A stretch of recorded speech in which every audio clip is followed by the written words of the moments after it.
अस्सलाम वालेकुम दोस्तों, ये कहानी शुरू होती है अमेरिका की एक स्टेट व्योमिंग के एक छोटे से शहर शेरिडन से।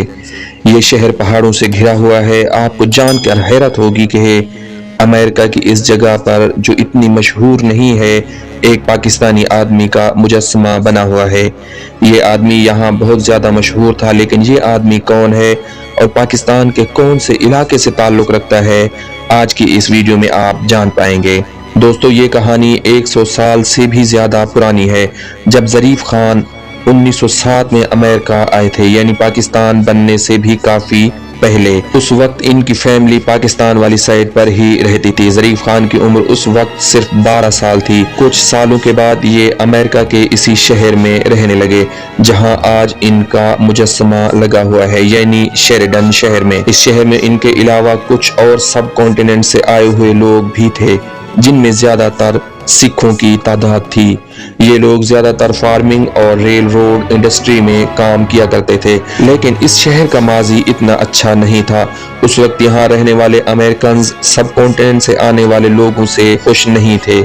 ये लोग समझते थे कि ये लोग इनकी नौकरियां ले लेंगे, इसीलिए उस दौर में सब कॉन्टिनेंट से आए हुए लोगों के लिए बहुत मुश्किलात पैदा हो गई थी, चाहे वो मुसलमान हो, सिख या फिर हिंदू।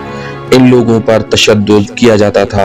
प्यारे दोस्तों, ज़रीफ खान जब इस शहर में आकर रहना शुरू हुए तो इनके पास पैसे ना होने के बराबर थे, लेकिन उसी दौर की बात है कि उस शहर में रेल की पटरी लाइन बिछाई जा रही थी और ज़रीफ खान उसी जगह काम करने लगे।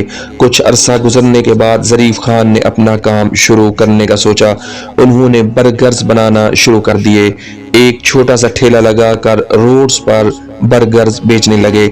दोस्तों, इनके बर्गर्स आहिस्ता आहिस्ता इतना मशहूर होना शुरू हो गए कि कई लोग ऐसे भी थे जो 100 किलोमीटर तक सफर तय कर दूसरे शहरों से इनके बर्गर्स खाने आते थे। लेकिन ज़रीफ खान की जिंदगी में एक और नया मोड़ आया जब 1926 में इनकी अमेरिकन सिटीजनशिप छीन ली गई। असल में उस दौर में अमेरिकन हुकूमत ने फैसला किया था कि सिर्फ सफेद फार्म लोग और स्याह फार्म लोग, यानी वाइट्स और अफ्रीकन अमेरिकन अमेरिका की सिटीजनशिप ले सकते हैं। ज़रीफ खान का ताल्लुक सब कॉन्टिनेंट से था, इसीलिए 19 साल अमेरिका में गुजारने के बाद भी ये अमेरिका के शहरी नहीं थे, लेकिन ज़रीफ खान ने हिम्मत नहीं हारी। तो दोस्तों, आपको जानकर हैरत होगी कि ज़रीफ खान ना तो इंग्लिश लिख सकते थे और ना ही पढ़ सकते थे, लेकिन उनके बर्गर्स शेरिडन शहर और आसपास के शहरों में बहुत ही ज़्यादा मशहूर हो चुके थे। ज़रीफ खान ने स्टॉक एक्सचेंज में भी इन्वेस्टमेंट की हुई थी और उनके पास आहिस्ता आहिस्ता काफ़ी पैसा आना शुरू हो गया। अब ज़रीफ खान ने शेरिडन शहर के लोकल लोगों की मदद करना शुरू कर दी। ये जरूरतमंद लोगों से बर्गर्स के पैसे नहीं लेते थे। इनका कहना होता था कि तुम्हारे पास जब भी पैसे हो जाएं मुझे दे देना। ज़रीफ खान जरूरतमंद लोगों की और तरह से भी मदद किया करते थे। प्यारे नाज़रीन, जिस शहर में लोग सब कॉन्टिनेंट से आए हुए लोगों को बुरा समझते थे, अब उसी शहर में लोग ज़रीफ खान की इज्जत करने लगे। पाकिस्तान बनने के बाद यानी 1947 में ज़रीफ खान की फैमिली पाकिस्तान में ही थी। ज़रीफ खान पाकिस्तान से बहुत मोहब्बत करते थे और हर साल पाकिस्तान के कई चक्कर लगाया करते थे। नाज़रीन, इनका घर और इनका ताल्लुक खैबर पख्तूनख्वा वाली साइड से था। इन्होंने वहाँ 3 मसाजिद भी तामीर करवाई और इसके बाद 1954 में ज़रीफ खान को अमेरिका की शहरियत फिर से मिल गई। ये अपनी बीवी और 6 बच्चों को भी अपने हमरा अमेरिका ले आए। नाज़रीन कराम, ज़रीफ खान देखते ही देखते शेरिडन शहर में एक सेलिब्रिटी बन चुके थे। इनके बर्गर्स के लोग अभी भी दीवाने थे।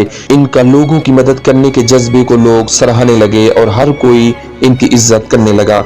नाज़रीन, ये बात है उस वक्त की जब एक दफा ज़रीफ खान पाकिस्तान में किसी काम की गर्ज से आए हुए थे और इनके एक रिश्तेदार ने इनको कत्ल कर दिया।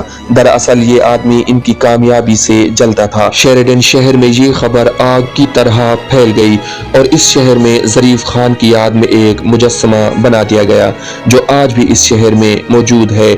आज इनकी फैमिली कई होटल्स की मालिक है और ये आज भी खुद को फख्र से पाकिस्तानी कहते हैं। एक ऐसा बच्चा जो अमेरिका खाली हाथ आया था, आज उसकी फैमिली इस शहर के अमीर तरीन फैमिलीज में शुमार होती है। दोस्तों, ज़रीफ खान की ये कहानी اس شہر میں کافی مشہور ہے۔